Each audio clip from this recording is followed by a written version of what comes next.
the role of body fat is to be able to fuel your cells with energy between meals. But when the main source of our dietary fat is seed oils that are chemically very different from the fats that we used to eat because their fatty acid makeup is different, they're high in PUFA, and we'll talk about what that is. Our body fat becomes very different than what it used to be. So when I looked at whether or not our high PUFA body fat can still do its job, which is to supply us with energy between meals, I found that disturbingly the answer is quite often no, it cannot do that main job. So mitochondria are the little organelles inside every one of your cells that burn your body fat and convert it to energy. And when your body fat is too full of PUFA, your mitochondria have a problem because too much PUFA can shut down your mitochondria. So I'm going to show you that high PUFA body fat is the best explanation for our modern epidemics of chronic disease and obesity. And I'm going to show you that our high seed oil diet traps us in a tragic, vicious cycle of unhealthy eating, organ damage, metabolic dependence on sugar, and this causes food addictions, the metabolic dependence on sugar, that just demolish our willpower and very often our self-esteem because they make staying away from healthy food impossible. The step one, how you get into the cycle, by eating seed oils. These are seed oils. There's 8 of them. I call them the hateful 8. The top 6 are the kind that you need to look for on labels. The bottom 2, not really used in products you buy in a grocery store, mostly in restaurants. These seed oils, collectively, are what makes junk food junk. They're unhealthy because there are toxins that get generated during refining of these fats. In other words, you can eat soy and corn and sunflower seeds, and that's totally fine. The problem is that the heat and the chemicals and the treatment that happens in the factory to extract the, in some cases, minute amount of oil from the seed, make it profitable, damage the oil and create toxins that don't exist in the seed. This is the last thing seed oil should be used for. This is a deep fryer filled with soy oil. And the restaurant workers who breathe this in are at risk for developing lung cancer from the volatile toxins. And when those volatiles get on your uniform, it forms a varnish that is difficult to wash out and has actually, it's combustible, it has burned down a couple of laundromats. Deep fryers filled with soy oil are toxin-generating machines. And foods cooked in any kind of seed oil this way should have health warnings like cigarettes and alcohol do. Nobody should cook with seed oils because when you do, you create a massive amount of new toxins that you either breathe in or eat or both. But again, none of these are in the seed. And these are very similar to the toxins that develop during the factory. The same processes can occur every time you heat an oil. And so when you deep fry it, you're really heating it. You're heating it up to a couple hundred degrees for an extended time period. So the more heat and the more time, the more toxins. And it's coming from the polyunsaturated part of the fats, of the polyunsaturated types of fatty acids that are in the oils. And the reason that these oils are unhealthy is, and the defining feature of junk food is because they are high in these polyunsaturated fatty acids which deteriorate when you heat with them and when you process them. There is actually an army of scientists who have been trying to mitigate the toxin development during both the refining and the heating. These are the seed oil scientists. They work in the industry and they are constantly looking for ways to make the oil as less toxic as possible. And the answer is because of chemistry. It's just that's just the basic chemistry of the polyunsaturated fatty acids, the very types of fatty acids that the American Heart Association and Harvard tell us to be eating more of because of the processing. There's toxins, as I mentioned. How many? Well, in your average bottle, about 5%. This is from canola oil. This is a study that looked at what happened to canola oil after processing, and this is before being thrown in the deep fat fryer and heated again. And many of the fat-soluble vitamins are lost, 75% of the E vitamins, 80% of the vitamin A, and pretty much 100% of the minerals are stripped out.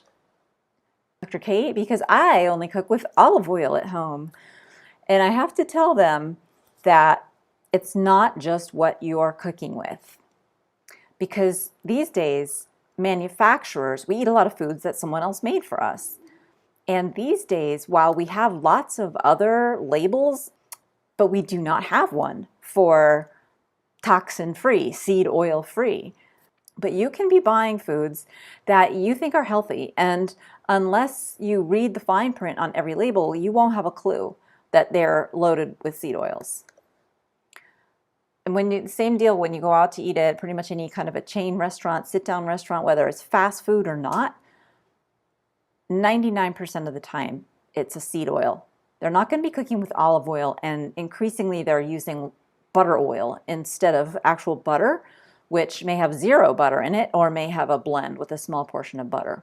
Here's an example of like why this is an organic infant formula. The first fat in here is safflower or sunflower oil, and the second one is soybean oil. So these little babies are just getting a ton of seed oils if this is what you're buying for them, thinking it's okay because it's organic. Because they have worked their way so extensively into the food supply, they're now a full 30% of the average person's daily calories. So the average person gets somewhere around 3,600 calories. That translates to 1,200 from seed oils. So there's 4 different types that I'm showing you, and 2 big categories. There's saturated and unsaturated. And where it says low chance over here, that's a low chance of oxygen attacking this thing and starting off a reaction that ends up leading to toxins. When you look at the unsaturated fatty acids, the chances are higher. And that's because oxygen loves to attack double bonds. Oxygen really can't even control itself around 2 double bonds in a row. So where you see 2 double bonds and 3 double bonds, this is I'm sorry, it's cut off, 1 to 10 billion times higher chance of oxygen attacking this particular polyunsaturated fatty acid, which is actually an omega-3 fat.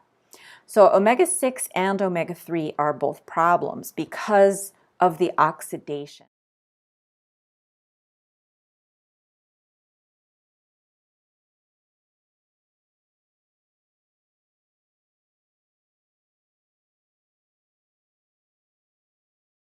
All PUFA is pro-inflammatory when oxygen attacks it.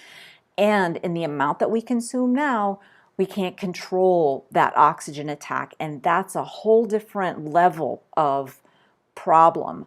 And part of the reason it's a massive problem is because once it gets started, once an oxygen finds a way to attack the PUFA, then the polyunsaturated fatty acid itself becomes dangerous. What this is showing is that polyunsaturated fatty acid gets activated into something called a free radical. And a free radical is dangerous in the same way that radiation is dangerous. And it attacks other PUFA molecules so fast it can damage 1 billion other PUFA molecules in 1 second.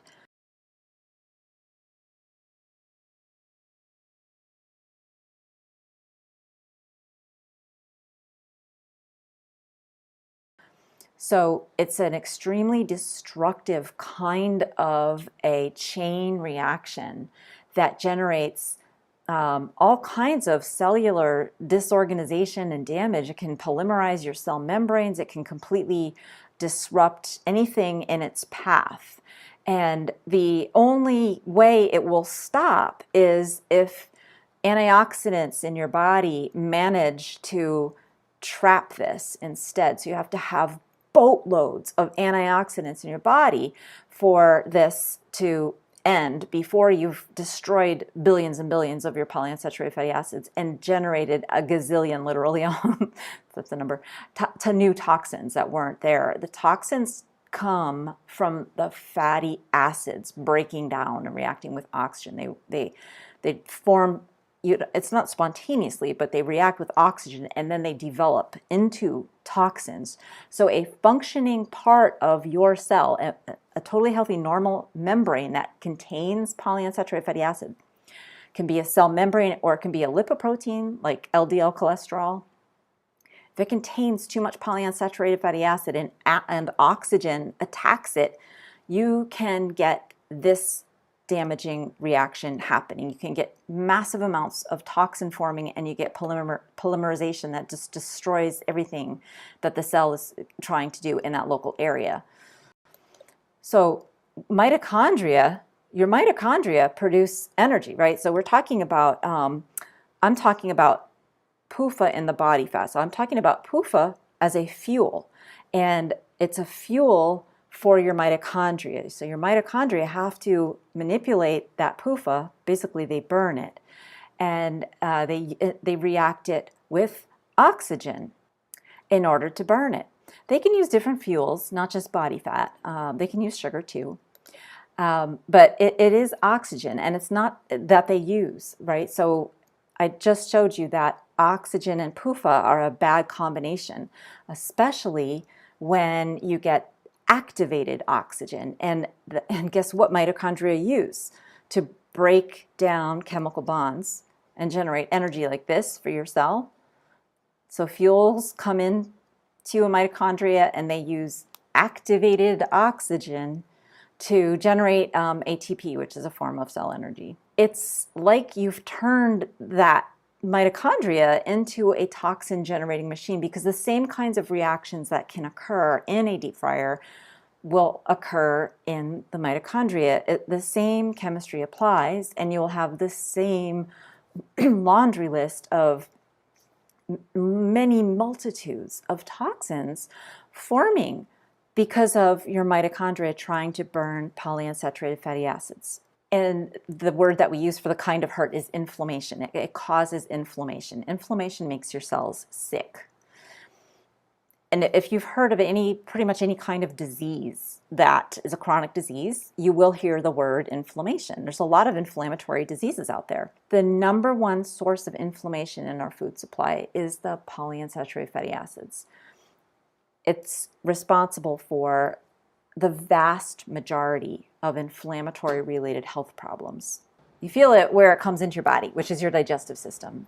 Once you stop eating seed oils, you stop damaging your intestinal tract, and you discover that a lot of foods you thought you had intolerances to, it was actually because your digestive system was so inflamed it couldn't properly deal with certain foods. But once you stop that inflammation, now you can broaden your diet and enjoy a lot more tasty and delicious and nutritious foods, especially things like dairy and meat. In the same way, you can damage your brain, you can damage your lungs with cigarettes, you can damage your liver with alcohol and other organs.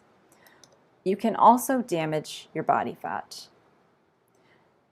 by having too much polyunsaturated fatty acids stored in your body fat, not just by having too much of it. In fact, times were you could be obese and metabolically healthy before seed oils.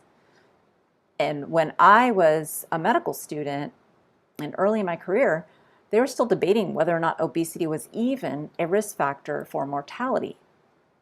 Because a long time ago, you could be overweight and you would not be at increased risk for heart attack or cancer or strokes or other fatal diseases.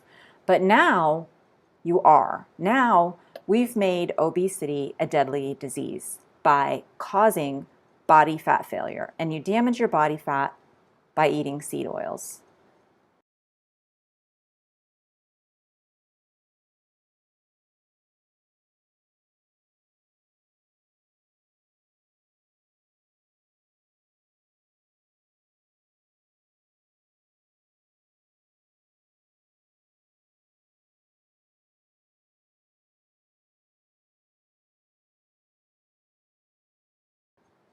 We've radically reconstructed our body thanks to the American Heart Association and Harvard's 70-year experiment on us.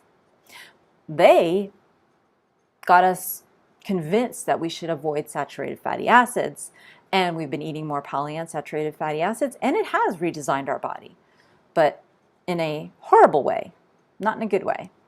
So now our body fat is about 30% PUFA.